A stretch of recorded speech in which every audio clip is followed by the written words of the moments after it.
Salutations passionnés, Jonathan de la chaîne Spirituosité. En ce 14e jour du calendrier de l'Avent, en ce beau samedi, je voulais vous présenter un produit un peu spécial de la distillerie à Berlot que j'ai pu aller visiter moi-même lors de mon voyage en Écosse en octobre cette année. La distillerie est en rénovation, ils agrandissent, ils augmentent leur capacité. Donc, on ne pouvait pas aller visiter l'installation où ils produisent le whisky, mais le Visitor Center, j'ai pu y aller faire une dégustation et découvrir des produits et ramasser un petit bijou, ramasser un distillery exclusive, un single cask de 14 ans, cask strength, qui a full mature en fût de Bourbon. Donc, First Fill Bourbon, ils mettent ça là-dedans, puis on fait vieillir ça 14 ans. Il a été embouteillé en 2023, le 27 octobre. Euh, non, pardon, 27 octobre 2008 qui a été mis en baril et en avril 2023 qui a été embouteillé, une bouteille de 500 millilitres. C'était quelque chose de super intéressant de déguster des produits parce qu'ici, des produits à Berlot, il n'y en a pas une tonne. On a le 12 ans normal, puis le Abuna et des fois l'Abuna Alba.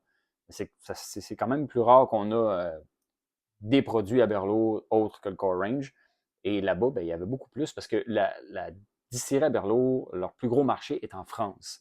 Et ils vendent énormément de whisky en France. C'est un des scotch les plus vendus en France. Donc, c'est pour ça que nous, on a peut-être la pointe de l'iceberg de ce qui est disponible là, chez Aberlour. Donc, ça fut quand même une belle dégustation, puis il va y avoir plein de produits.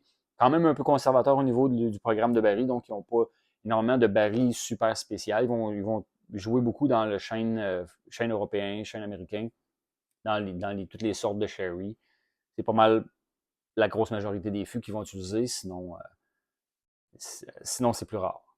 Mais quand même, en fût de Bourbon, vraiment un très beau nez. On a des agrumes, fruits du verger, une très belle vanille, un peu de pomme verte. C'est super intéressant. Puis j'ai ramené du New Make de chez Aberlour parce que lors de la distillerie, il nous faisait déguster un peu le New Make et j'en ai rapporté. Fait que c'est super intéressant de voir l'évolution du New Make. Lui, il est plus dans fruits comme le melon, mais plus comme l'écorce du melon, avec un peu de fraise.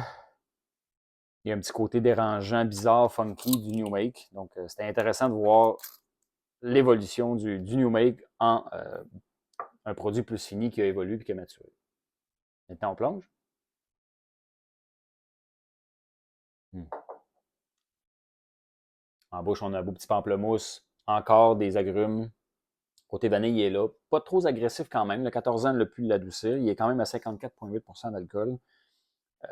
Je dirais qu'un produit quand même très très bon. C'est le fun de goûter un bourbon cask, un ex-bourbon dans le fond d'un produit comme ça parce que ça met un peu toutes les new make, toutes les distilleries à pied d'égalité lorsqu'ils utilisent un fût de Bourbon, first fill, puis juste maturé en fût de Bourbon. Donc on n'a pas de maquillage d'autres arômes, des barils de sherry ou de peu importe le style de baril qu'on va mettre dedans. Fait que, si on compare des distilleries avec d'autres distilleries puis qu'ils prennent tout le fût de Bourbon, ben, on peut avoir comme une belle comparaison. Puis c'est là où ce que le distillat ressort. Puis on peut vraiment analyser le distillat, voir c'est quoi que la distillerie a à nous offrir. Fait qu'un distillat de qualité dans un fût de Bourbon, généralement, ça donne un très bon produit.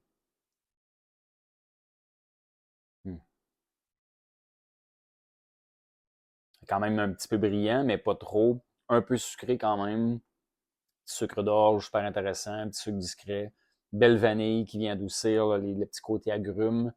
Donc, le fût de Bourbon parle beaucoup, mais il est excellent. Puis moi, ben, ça me fait un super de beau souvenir de ma visite. J'ai rapporté aussi un autre whisky exclusivement disponible à la distillerie, que peut-être que je vous présenterai un autre jour. Et sur ce, bon samedi du temps des fêtes et joyeux Noël.